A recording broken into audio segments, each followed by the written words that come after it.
Hare Krishna. Welcome all of you to our Bhagavad Gita class. We'll recap the objective of this class. The objective is to enable reading of the shlok and to understand the meaning of the shlok and to help understand the basic philosophy of Gita. And we'll quickly go through the summary of what we read in the last class. So the class chapter 4, transcendental knowledge. What we did is we covered from shlok number 4.1 to 4.4, which is the lineage of transcendental knowledge. We talked about parampara, and then we talked about the second part. We started 4.5 till 4.8. We covered the divine nature of Lord Krishna's appearance. So we'll be going to 4.9, fourth shlok, ninth today. Yeah. So what we did last time was, are we ready with the shlok? 4.9, right?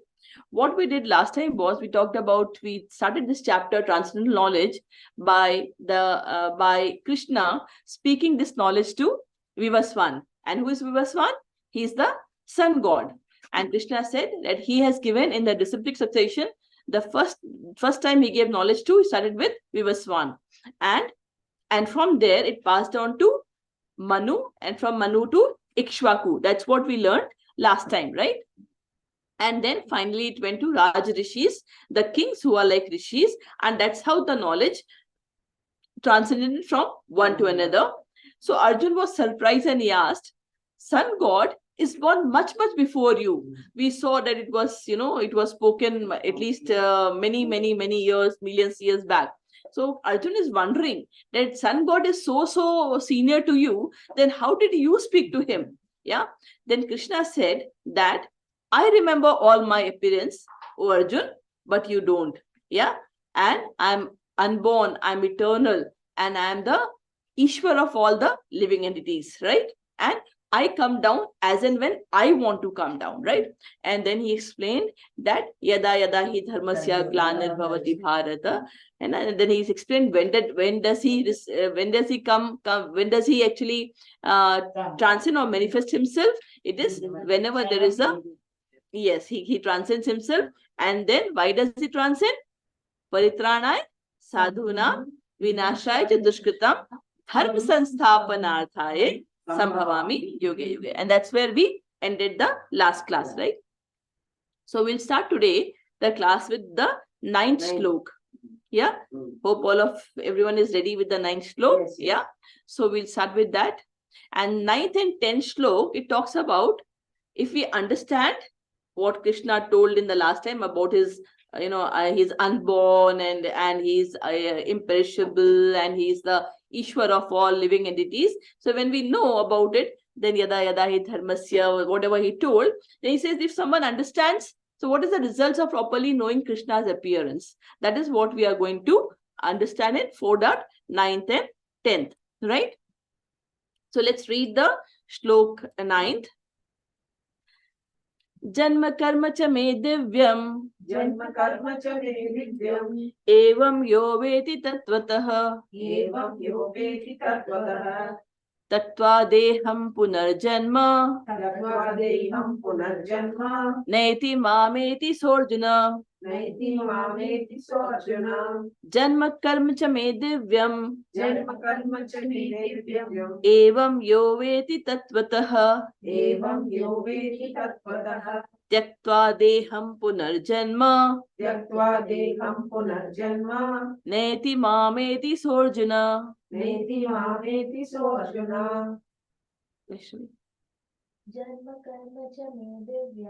जन्म कर्म च मे दिव्यम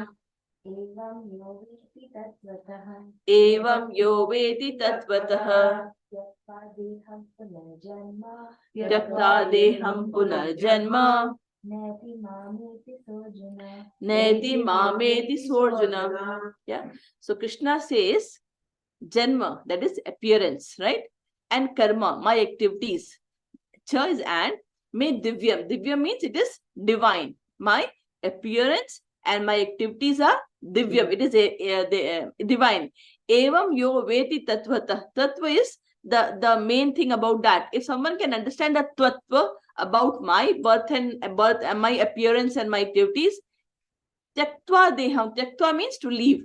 Tyaktva means to leave. Deham means sharir. After leaving this body, punarjanma naiti mameti sujana. After you leave this body, you don't come back again. So you are free from the bondage of the birth and death. And so mameti Arjuna, right? He's telling to Arjuna. So let's read the meaning of it. One who knows the transcendental nature of my appearance, and activities, does not upon leaving the body, take his birth again, in this material world, but attains my eternal abode. O Arjuna. So last time we read the shlok. Ajopi san avyatma bhutanam ishwaropi san prakritim swamadhishtaya sambhavamatma mayaya. And he explained that he is unborn. He is unborn and he is avyatma. He is basically imperishable, right? He is Sachidanand, right? So he says, my appearance and my activities are divyam. So let's talk about his appearance when he appeared as Krishna, when he manifested or descended as Krishna. Let's think about what happened at that point of time, right? So we all know that Krishna was born in the prison cell. He was born in the prison cell, right? And when he was born, before he was born, he actually appeared as a four-handed Vishnu. He appeared there, and he also what he said, he started giving. When he appeared, he started giving knowledge to his mother, and he started speaking to his mother and father Devaki and Vasudev, telling that, they were in awe, looking at when Krishna is born. The demigods, all of them are putting flowers, and it's like, it's all beautiful appearance. So it is celestial. So he says that, it is not that the first time that you are becoming my mother. Yeah, he's explaining this to Devaki and Vasudev. It is not for the first time that you are becoming my parents.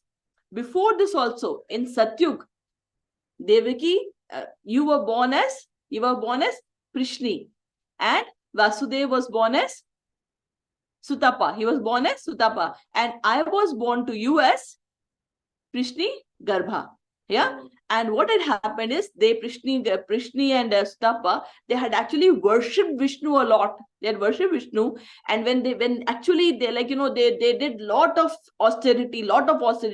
And when Vishnu appeared, they were so amazed, and you can imagine what would be their condition. They said, we want you to be our son, and they said 3 times, and he said Eva Mastu. So the first time for Prishni and Sutapa, he was born as Prishni Garbha, and then in the next Treta Yuga, they appeared as Aditi and Kashyap, and then he was born as Vamana avatar was born, and Vamana's avatar actual name was Upendra, and then in Dwapar Yuga he was born as Krishna, to the same. So this is all written in Bhagavatam. Yeah. So if you want to learn about the Janma and Karma of Krishna and you have to read Bhagavatam. Bhagavatam actually helps us to understand Gita well, right? So he says Janma Karma. So not only that, what happened after he was born, and then he was, he became a small baby, and at that same point, Devaki and Vasudev all were chained, and everything broke open. All the security guards, they were sleeping, and Krishna was taken. We all know what happened and how Krishna was born. We have heard the story multiple times. Yeah. And not only in the avatar of Krishna, even in other avatars like Narsimha, he appeared from pillar.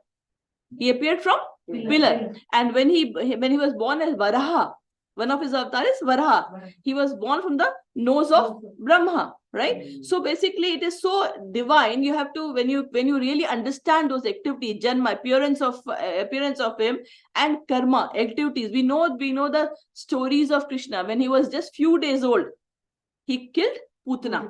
Putana was the demoness, and he sucked the life air out from her breast. Yes, she wanted to feed poison to Krishna, right?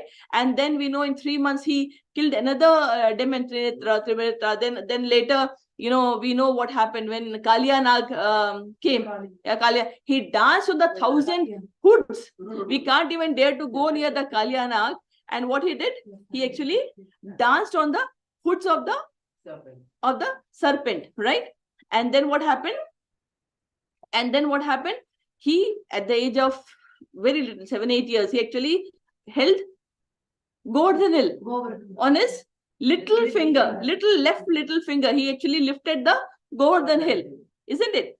And then when he killed Agasura, Agasura was a big serpent, and when he walked inside and he killed Agasura, the big, and then what he did, he actually bewildered Brahma. Brahma was thinking, who is this little boy? What is he doing? He didn't recognize Krishna. He thought Krishna is some little naughty boy, and he's sitting with all his gopas, and he wanted to play. Brahma wanted to do some to check that who is he. What he did, he took away all his calf and all the boys, all the gopas. And what did Krishna do? Krishna actually expanded himself when all the boys, all the gopas and all the calves, and he came back to Vrindavan. And after 1 year, Brahma could realize that everything was normal. And he was wondering, when he was looking from there, what's happened? I had hidden them. What happened to them? And he saw that it was Krishna. And when he looked at it, it was all Krishna had actually taken the form. And then, so Krishna's activity is Janma and Karma. If you hear and you understand, it is so transcendental. It is so transcendental. Krishna says, Janma karma cha me divyam evam yo veti tatvata. That if anyone understands my this activity, what happened? Tyaktva deham punarjanma. You don't take birth again. So imagine you actually free yourself from the cycle of birth and death. Yeah. So we have taken, we are conditioned soul. We have taken birth in this material world. We are suffering because of our karma, and we think that our problem is that my kids are not hearing, I'm not able to get this activity thing. We think, okay, traffic jam is a problem, or global warming is a problem.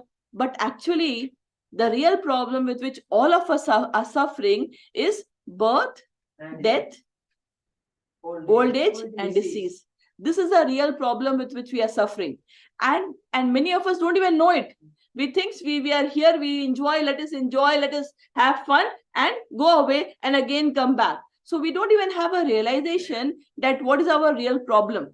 That we are actually bound in this cycle of birth and death. This is not our real place. And what we have to do? We have to break this cycle of birth and death and go back to Godhead, because we are part and parcel of Krishna, right? Mamai vansho jiva loke jiva bhuta sanatana. We are integral part of Krishna. So we have to go back.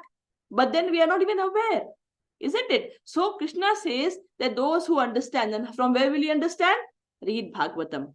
Yeah. So when we read Bhagavatam, we really, really understand the janma and karma of the various avatars of Krishna. We really learn, and then it will help us to come out of the cycle of birth and death. Yeah. Okay, so now we go to the next slok. Vitarag bhaya krodha manmaya mamupashrita bahavo jnana tapasa bhuta madbhavam agataha. Vitarag bhaya krodha manmaya mamupashritaha bahavo jnana tapasa bhuta madbhavam agataha.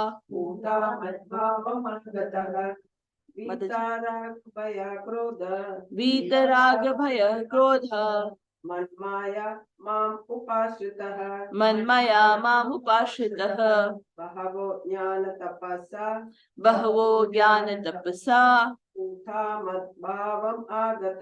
bhuta madbhavam agataha. Yeah, so Vitarag bhaya krodha. Vit means free.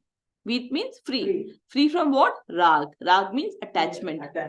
Rag means attachment. Bhay. Bhay is fear. Fear. Krodh. Krodh is anger. Right? Man maya. Man maya means fully absorbed in, just thinking about me.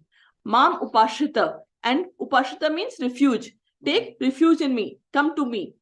Bahvo jnana tapsa. Many Gyan, by Gyan and Tap, Puta, getting purified. Mad Bhavam Agata. Mad Bhavam means, Mad means Mera. Bhavam is the highest, last but one stage of Bhakti. That is Bhav Bhakti. Bhav Agata. They have actually attained. So let us read the meaning. Being freed from attachment. Being free from attachment, Fear and anger. Being fully absorbed in me.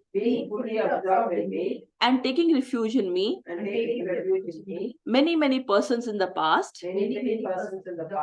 Became purified by knowledge of me. And thus they all attained transcendental love for me. So, what will happen when you actually understand the Janma Karma of Krishna, and when you are totally absorbed in listening and learning, and you have learned about Krishna? First thing is you free yourself from the cycle of birth and death. How? Because you'll become free of attachment, fear, and krodha. Right? So what happens when you're totally absorbed in Krishna? You don't want anything else. Whatever happens is for good. Right? You don't want anything else. You're nothing belongs to us. You understand that we are stuck in this material world. There's nothing belongs to us. Everything belongs to Krishna. Yeah. So when you don't have anything, why are you afraid? We are afraid of losing something.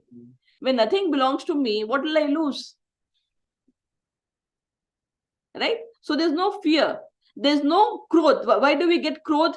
Because we read in the second chapter, because we desire. We are desiring something. And then when we keep on thinking about it, we want that. When we have a strong desire, we don't get it. What will happen?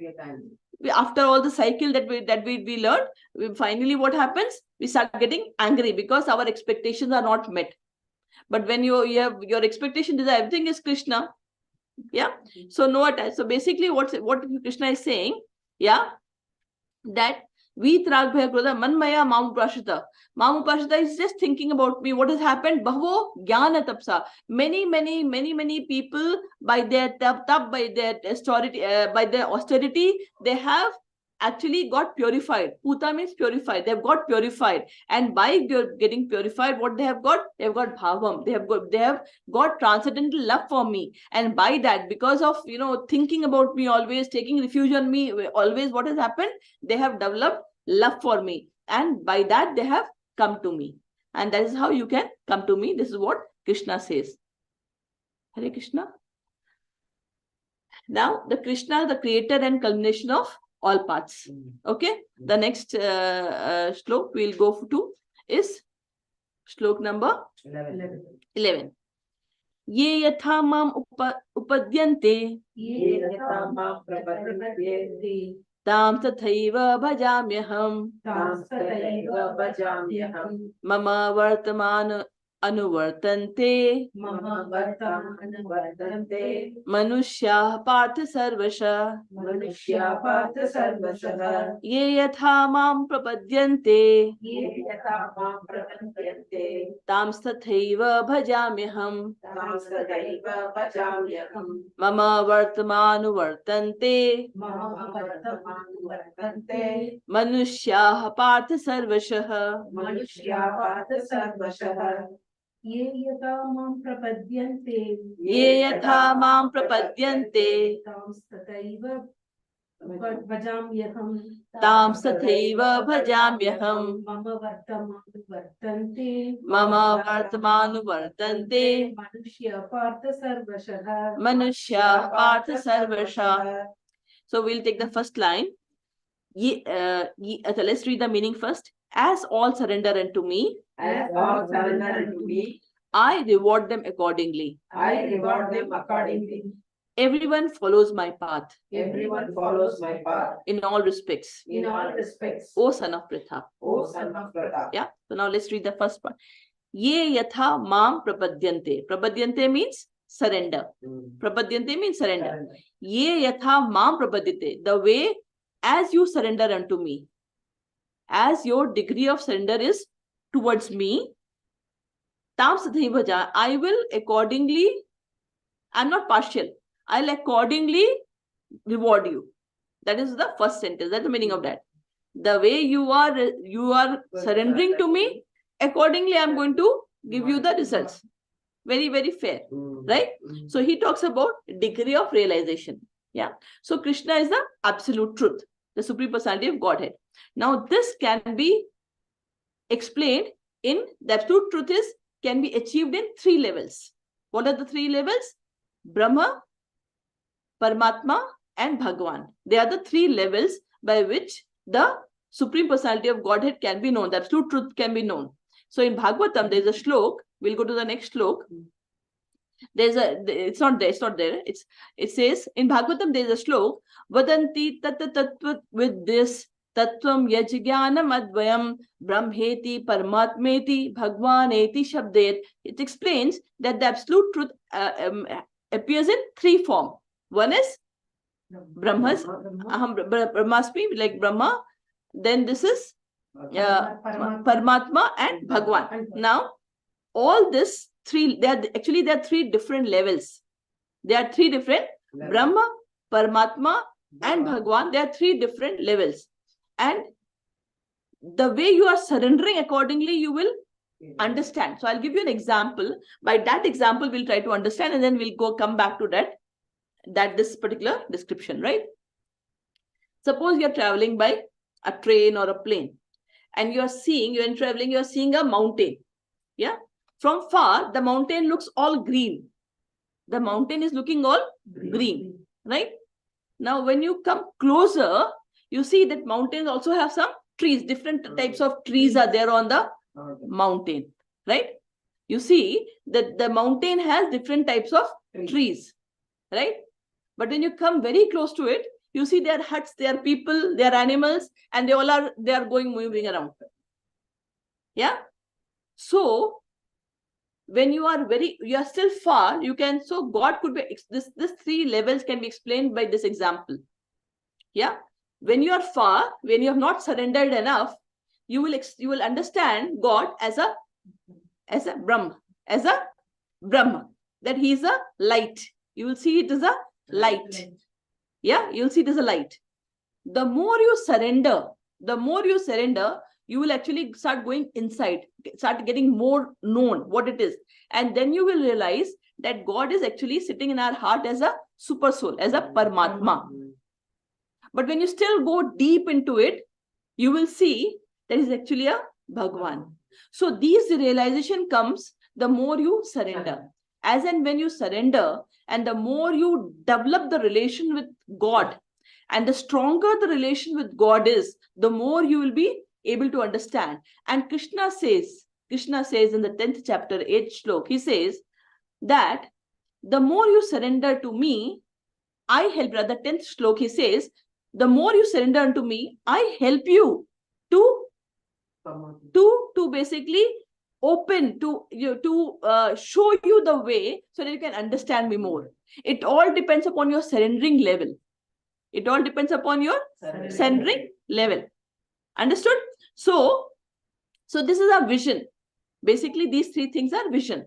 So what we say, and then, so now we'll go to the next line, which is Mama Vartamanu Vartante Manushya Partha Sarvasha. He says, Mama Vartaman. Mam means mine. Vartaman says path. My path.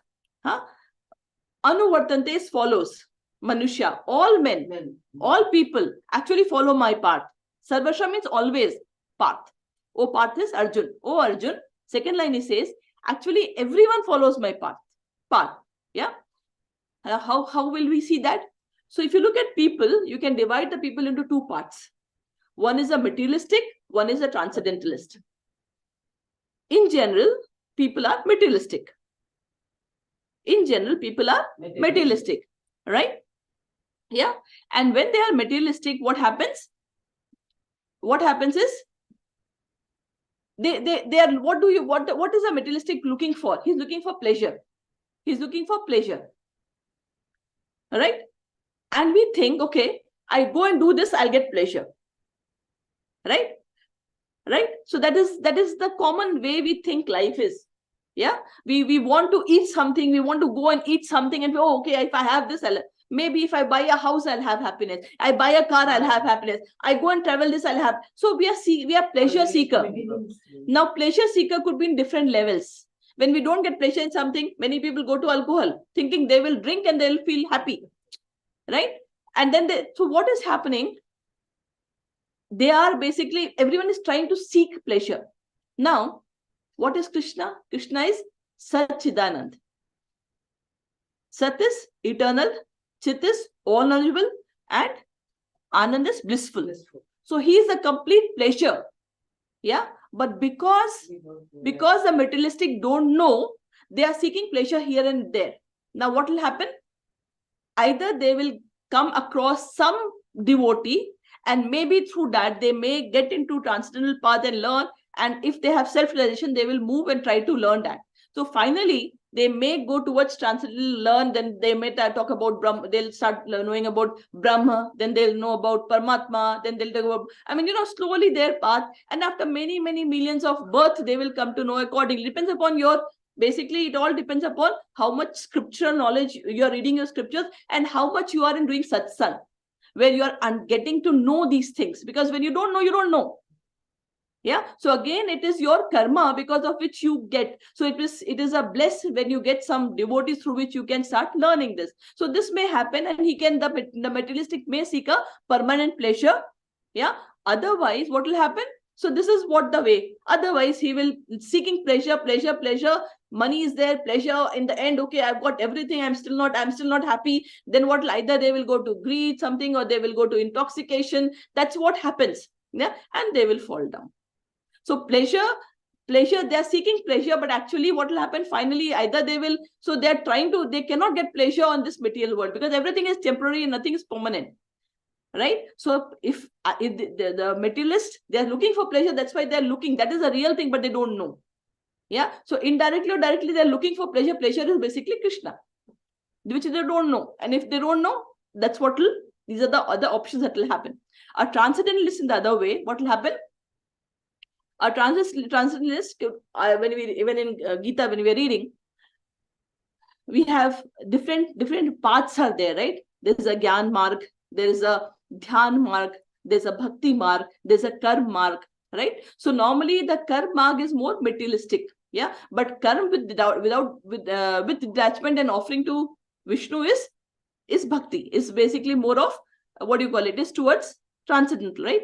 Now the Gyan marg, when the Gyanis, when they are growing, they will finally reach a stage where they come to know that, okay, I am this body, I'm not this body, I'm a soul. And that's where they end. If they end there, then they will be actually following for the Brahm.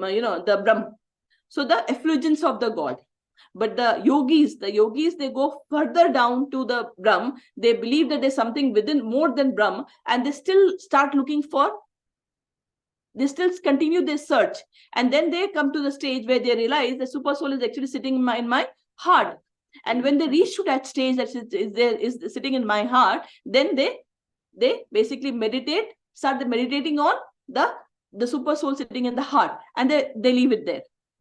Maybe after a few births, they will realize it's something more than that. And then when they continue searching for that, then they will be lucky enough to get to know the Bhagwan form of Krishna, so Parashar Muni has given a definition. Who is Parashar Muni? Parashar Muni is the father of Vedyas. And he has given a definition of Bhagwan. Who is a Bhagwan? Yeah, and that we read in the second chapter when we're talking about that. Bhagwan has got all the six.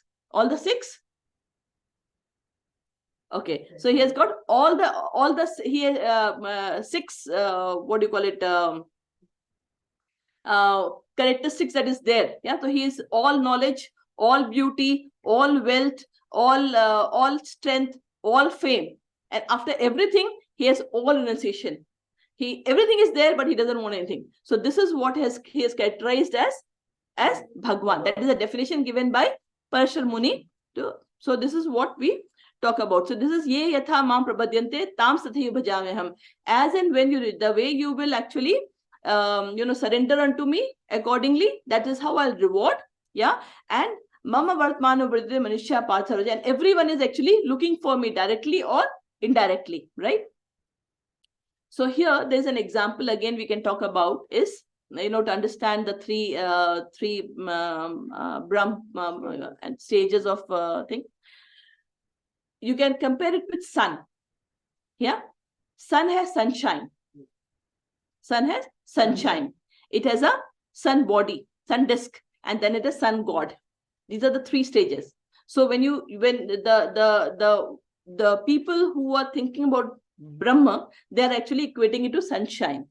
And sunshine is nothing but the effulgence of Krishna. If something great is there, there's a lot of light. That light, it will be explained in the 11th chapter, and that is the effulgence of Krishna. That is what is Brahma. When you are looking at light, that is a light.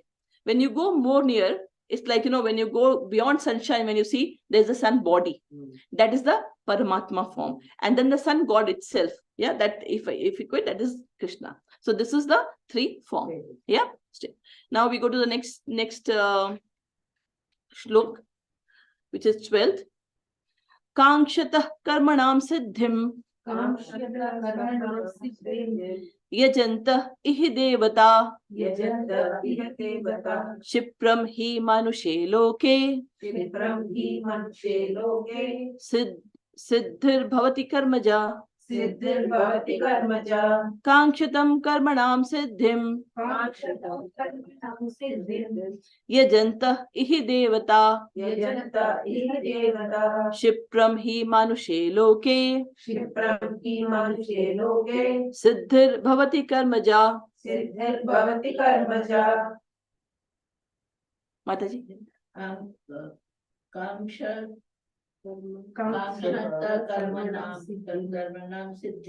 Kangshatah karmanam siddhim yajanta ihi devata Shipram hi manushe loke siddhir bhavati karmaja. Now, so there's a question. If Krishna is everything, then why people go to Devtas? Why do they pray the demigods? Why they are praying to demigods? So this is what it is here. Kangshatam karmanam siddhim. Kangshatam means desire. Desire. Karmana means the results of fruitive activities. Siddhim, to get the success in fruitive activities. Yajantah ihi devata. What people do? People go and worship Devta. Who is Devta? Devta are the demigods, right? Shipram hi manushe loke. And what they do? Shipram, very quickly, to the manush, to the people, siddhir bhavati karmaja. And whatever they, they would have requested, depending upon their, their karma and all, actually it will get blessed, right? So let's read, they get it. So let's read the meaning of it. Men in this world desire success in fruitive activities. And therefore, they worship the demigods. Quickly, of course. Men gets results from fruitive work in this world. So in general, what happens in the material world? We need something. What we do? We go, we pray. So normally the relation that we share with God is, when I need something, I go to you. It's a business relation. I need something, I go to you, I pray. You give it to me, I'm happy. I give you something for that. I'm a laddu chadaunga. This happens, then I'll give you this. If this happens, I'll give you this. So what the relation in the material world that we try to share with the demigods is, we actually do a business. Yeah, right. You please. I mean, I'm praying. I'll do so much vrata. I'll do so much. I will do this thing. When you, and once you complete it, I will go and give you prasadam. Right. So this is called business relationship. And what happens with what do devtas do? If you, based on your karma and all, if it is there, you will get it. You will get it. And once it happens, so and what exactly is happening? First is, who is devtas? Who are devtas? That's very important for us to understand, right? Who are the demigods? So now, just like Now, Devtas are also the part and parcel of Krishna, but they are empowered. They have got high powers. Now, just like a corporate, there's a CEO, there are a lot of first level management, second level management.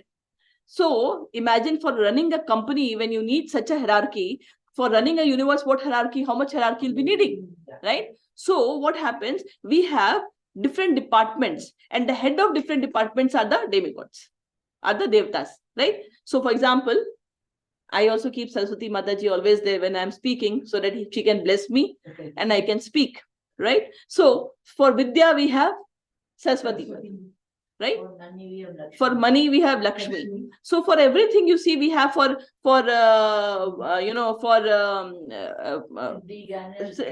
Ganesha. And for fire, we have something, fire god we have. Everything we have a god. For water, we need rains, we pray to Indra. Yeah, Varun we have for water. So for every department that we have one demigod has been put, so that the universe can be managed properly. The head of this material world is Durga ji. Durga is she's the external energy of Krishna. She's a Mahamaya. So we have two phases. One, when we have internal energy, we have external energy. The external energy is material, this material world, that world in which we are. She's the owner of this world. She's the head of this world. So what normally happens? We all pray to Durga. Why do we pray to Durga? Because she's the head of material world. We want anything, we don't know much beyond that. Our knowledge is limited there. It finishes there, because we have not read our scriptures. Yeah. So what happens is, it is there. And what we do is, and we go there, we pray to them, and we ask. For what we ask? We ask something which is more material. If you ask for getting knowledge to cross this, cycle of birth and death, she will lead you to Krishna. But then what we do, we go there and ask for, ye kaam ho jaye to main ye karunga, ye kaam ho jaye to main ye karungi. That's what we do, right? And what is happening? We are actually getting bound and bound and bound in this material world. We are getting more and more actually bound in this material world. Instead of getting free, we are getting more attached. And that's what Krishna actually tells to Devaki and Vasudev. He said, you actually prayed to me so much. You performed so much austerity. But what did you ask when I appeared? You asked a son. You asked a son. So I gave you, and you continued your janm after janm after janm. And this time when he's born, I'm instructing you to go and do the austerity, so that you can come out of this cycle of birth and death. So what we do, we go and pray and ask for something material. And what is happening? We are getting more bound and bound and bound and bound. Understood? So if you have to pray to any of the gods, you ask for the right knowledge, so that you can cut this cycle of birth and death. That is the way you should ask. So that you get the right knowledge, so that we get the right knowledge, not you. We get the right knowledge, which can help us to cross this Bhav Sagar, this material world of birth and death. Yeah, that is what our ask should be. Yeah, but we also always ask something which is more material. So now you know who Devtas are. Yeah, and then you know what happens. Why they give us? They will be happy because we are committing, we are doing that, all the yagna, we get it. But finally but if the same Durga Devi you pray and you ask for helping you to come out of this material world, she will grant you that. Because remember that, if you remember that shlok we talked about in the previous class, Maya Dhyakshaye Prakriti. Prakriti is what? Material nature. She's the metal energy. She's the controller. She's the material energy. Maya Adhyakshena Prakriti Suyate Sacharachara. The material energy is under my control. Maya Adhyakshena, under my control is Prakriti, the material nature. Suyate Sacharachara, and all the char and achar. Char means living, achar means non-living. Everything living and achar, everything is under my, right? Remember we talked about that in detail in another day. So that is what we should know. That's what it happens. And Krishna says in the early, in one of the shlokas in the 7th, 8th chapter, he says, Antvantu phalam tesham tad bhavatya alpa medasa So men of small intelligence worship the demigods and their fruits are limited and temporary. It'll again go, right? Now we go to the next shlok, which is 13. Yeah, if my cursor is not moving.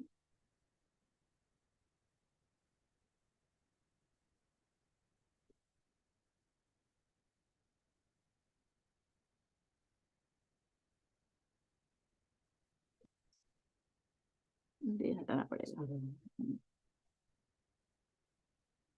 अब नहीं करते. It's hung.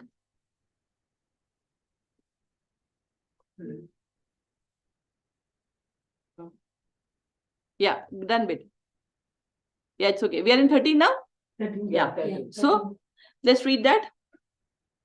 Chaturvarnyam maya shishtam Chaturvarnya maya shishtam guna karma vibhagashah guna karma vibhagashah tasya kartaram api mam tasya kartaram abhimam vidya kartaram avyayam vidya kartaram avyayam Chaturvarnyam maya shishtam Chaturvarnya maya shishtam guna karma vibhagashah guna karma vibhagashah tasya kartaram api mam tasya kartaram abhimam vidya kartaram avyayam vidya kartaram avyayam चातुर्वर्ण्यं मया सृष्टं Chaturvarnyam maya shishtam गुणाकर्मा विभागश्च guna karma vibhagashah यस्य कर्तारमपि मां tasya kartaram api mam विद्य अकल्पदामव्ययम् vidya kartaram avyayam. So now talks about Chaturvarnyam maya shishtam. Chaturvarnya is the four social orders which exist in the universe, which is Brahmin, Kshatriya, Vaishya and Shudra. They are the four varna. Yeah. Chaturvarnya maya shishtam. Who has created this varna? The four varna. Who has created this? Maya. I have shishtam. It's my creation. Chaturvarnyam maya shishtam guna karma vibhagasha. On what basis? On the basis of guna and karma, not on the basis of birth. Krishna is very clear. It is not on the basis of birth. We have manipulated and made it birth-wise. But Chaturvarnyam maya shishtam guna karma vibhagasha. Based on the guna and karma, yeah, on that vibhag is division. Tasya kartaram abhimam. Tasya kartam abhimam. I am the creator. Mam is I am the creator of it. Vidya kartaram avyayam. And even though I am the creator, I am not influenced by it. So let's read the meaning of it. According to the three modes of material nature According to three modes of material nature and the work associated with them, and the work associated with them, the four divisions of human society the four divisions of human society are created by me. are created by me. And although I am the creator of this system, And although I am the creator of this system, you should know we should know that I am yet the non-doer, that I am yet the non-doer, being unchangeable. being unchangeable. Okay, so now let's look at guna. We have talked about guna in a previous class also. Guna is basically the modes of material nature. Guna. We talked about the modes of material nature, and we talked about that there are three modes of material nature: the mode of goodness, the mode of passion, and the mode of ignorance. Yeah, and we talked about that the soul is pure, but as soon as it comes into this material world, as soon as the soul comes in contact with this material world, it becomes conditioned. It becomes conditioned. What is the meaning of the condition means? Condition means it gets influenced by the three modes of material nature. What are the three modes? Modes is ignorance, goodness, passion, and ignorance, right? Yeah. And on what basis, how much we will get conditioned? Based on our karmas. Based on our karma. That is what is our life. We are born, as a soul, we are pure, but we are born in this material world. When we come to this material world, we get conditioned, because this material world is controlled by material energy, material nature. And the material nature, what are the three things put in this world? These are the three things. They are the three modes which is existing. Just like we have read in our school, there are the three primary colors. Which are the three colors? Red, yellow, and blue. Red, yellow, and blue are the three primary colors, and all colors that exist is because of a combination of these colors.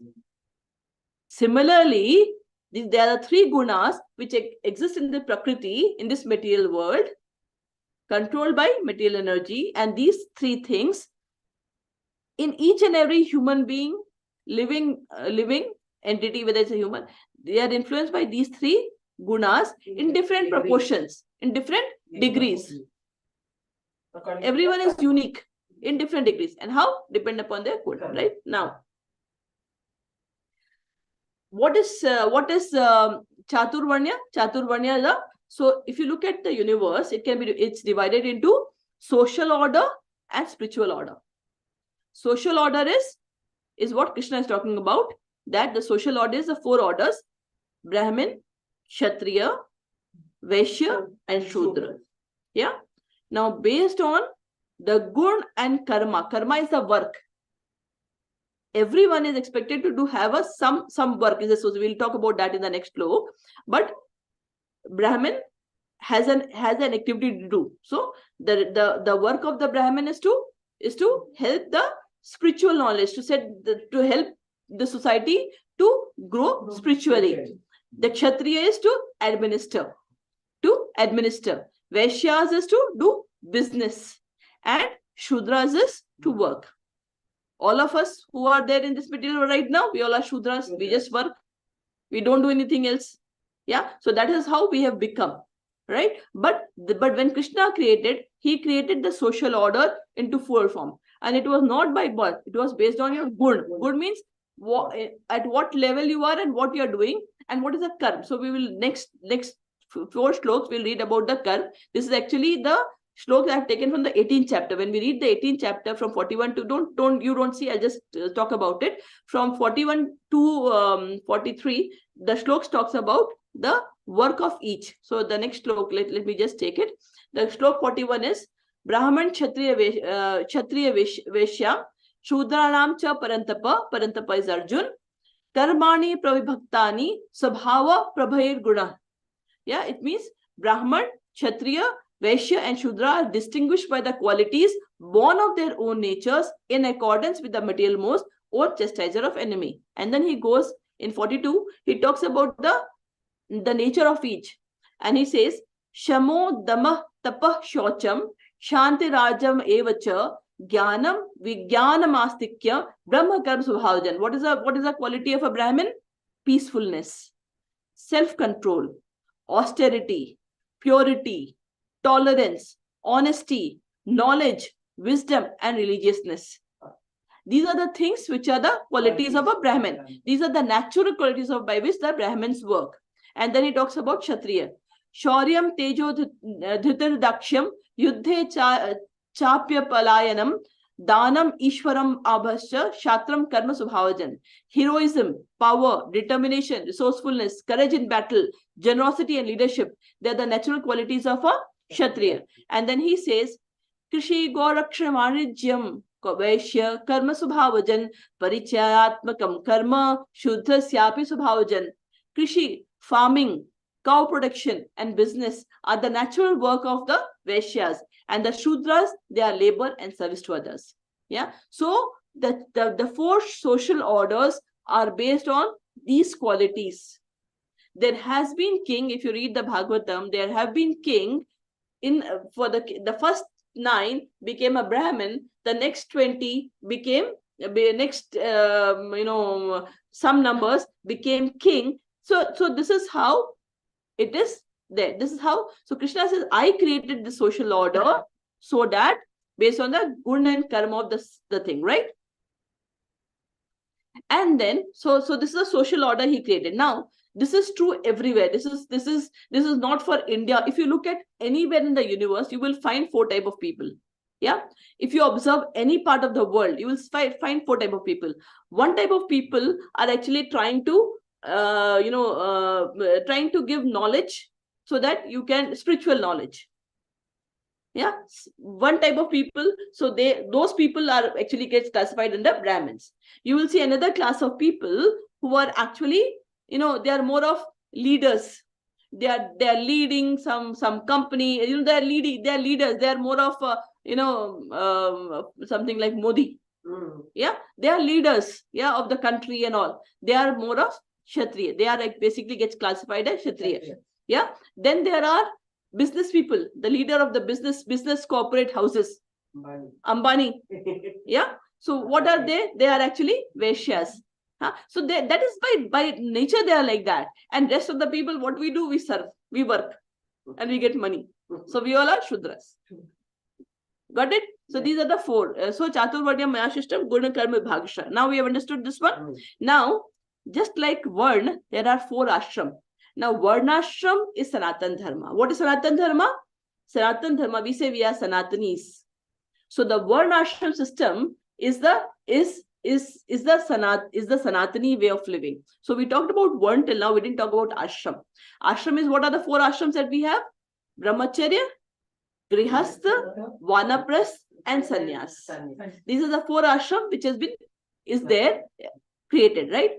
Brahmacharya means gaining knowledge of all sorts. Yeah, all sorts, spiritual, all knowledge. Then Grihastha, establish your home. Yeah, establish your home, have your the byproducts, the family, take care of the entire family. That is the Grihasthashram. Yeah, and enjoy your Grihasthi. That is again a part of your Grihasthashram. Having fun, enjoyment is also a part of Grihasthi, because you have to do that to move to the next ashram, which is Vanaprastha. If you have not done in Grihasthi, you cannot move to Vanaprastha. Not that but the way our orders have been set, you have to do Brahmacharya first 25 years of your life, where you are actually gaining knowledge, you are studying, and then you move into Grihastha, where you have a family, you have fun with the family, but everything should be centered around Krishna. And that's how we have to put our family, but have fun, enjoy, because that is the ashram where you are supposed to do it.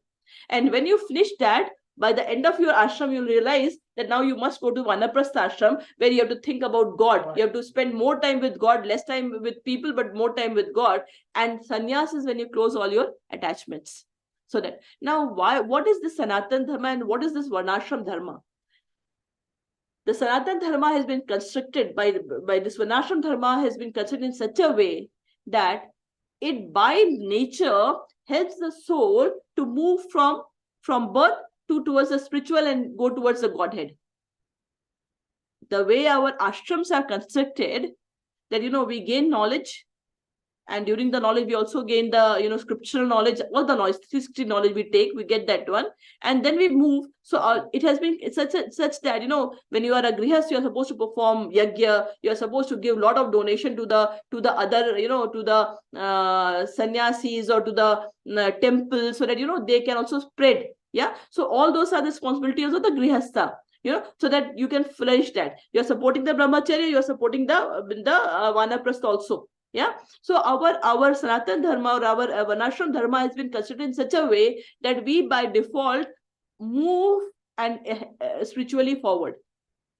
Yeah, so that is the spiritual order of our society. And any society, if we do, if this you get married, you have a family, so this is the spiritual way of living. Yeah, and if this is not followed, then it is an animalistic way of living. Yeah. And then we just talked about the first line now. Chaturvarnya Maya Shishtam, Guna Karma Bhavasha. Now the next line is Tasya Kartaram Api Mam, Vidya Kartaram Avayam. He says, although I am the creator of the system, you should know that I am yet a non-doer. But I am not, although I have created the system, but I am above it. It doesn't influence me. Yeah, and being unchangeable, it is like it is I'm beyond that. It doesn't happen. Why it's so? Because he has created, it is created by, it is like if you go to if you want to get your job done, some job done, what happens? You put a desire, you go and put your application. Then before it can get executed, it has to go to a final authority to approve. And once that authority approves, it gets executed, right? Similarly, here also the stages are. We put the request, it gets approved. And Krishna is beyond the material world. He says, Maya Dakshina Prakriti, right? Prakriti is controlled by me. Krishna says in the 9th chapter, 10th slok, Maya Adhyakshan Prakriti Suvidasa Chadra. So the Prakriti is controlled by me, right? So I don't have to do this. This whole material world is managed by Prakriti. I don't have to worry about it. So I'm above it. The modes of material doesn't influence me. It doesn't influence me. So I'm untouched. Although I've created a system, but I'm not touched by the system. Okay, that's what he says in the second line. And now we move to the next slok, which is 42, which is 14.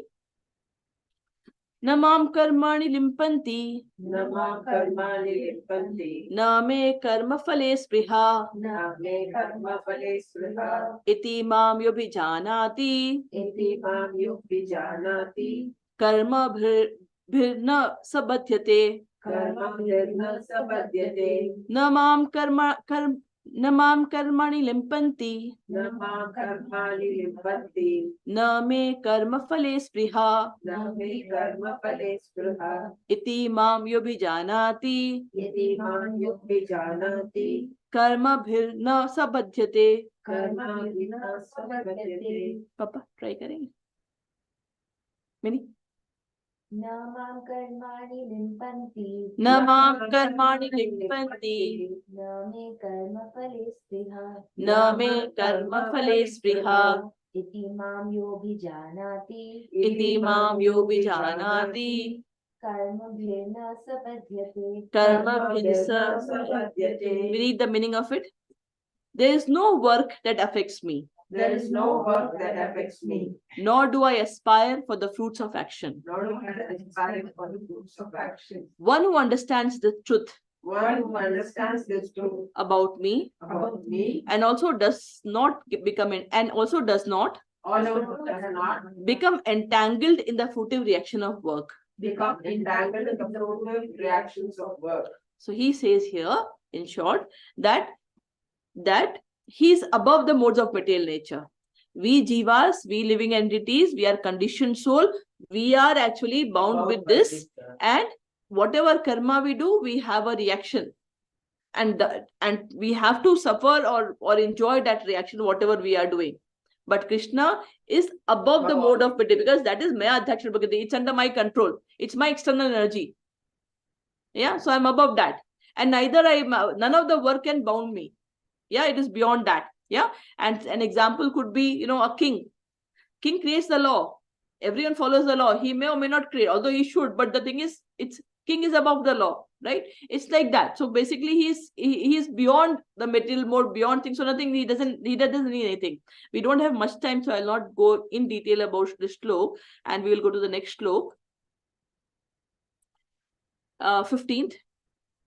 Evam gyatva kritam karma, Evam gyatva kritam karma, purvairapi mokshubhi, purvairapi mokshubhi, kuru karmaiva tasmatvam, kuru karmaiva tasmatvam, purvataram kritam. purvai purvataram kritam, Evam gyatva kritam karma, evam gyatva kritam karma, purvairapi mokshubhi, purvairapi mokshubhi, kuru karmaiva tasmatvam, kuru karmaiva tasmatvam, purvataram kritam. purvai purvataram kritam, evam jnanatva kritam karma, Evam gyatva kritam karma, purvairapi mumukshubhi, purvairapi mokshubhi, kuru karmaiva tasmatvam, kuru karmaiva tasmatvam, purvai purvataram kritam, purvataram kritam.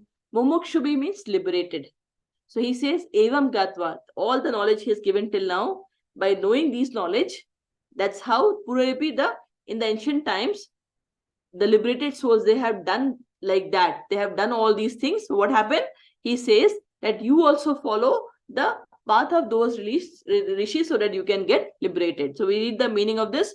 All the liberated souls all the liberated souls in ancient times in ancient times acted with this understanding acted with this understanding of my transcendental nature. of my transcendental nature. Therefore, you should Therefore, you should perform your duty perform your duty, following in their footsteps. following in their footsteps. Okay, so he says that if you want to come out of this cycle of birth and death, know about me. How to know more about me? First, connect to him, How do you connect to him? You chant the Hare Krishna Mahamantra. You can chant. The more you chant the mantra, the more stronger your relation will be. Yeah, the more stronger your relation will be, the more you'll be able to see the different phases. Brahma, Brahm, Paramatma, Bhagavan. You can understand more and more understanding. He himself will give you. You will be actually, slowly you will find yourself in such an environment where you are given some knowledge. He just arranges that. Yeah. And then when you do that way, the more, and then what will happen? You will be also be able to read, hear, read. If you live and live your life with keeping Krishna in the center, if you are doing that, as he says that others, souls have got liberated, and if we follow that, we will also get liberated. Yeah. So let us now chant Hare Krishna Mahamantra 3 times and end the class. Hare Krishna, Krishna Krishna, Hare Hare, Hare Rama, Rama Rama, Hare Hare. Hare Krishna, Krishna Krishna, Hare Hare, Hare Rama, Rama Rama, Hare Hare. Hare Krishna, Krishna Krishna, Hare Hare, Hare Rama, Rama Rama, Hare Hare. Hare Krishna.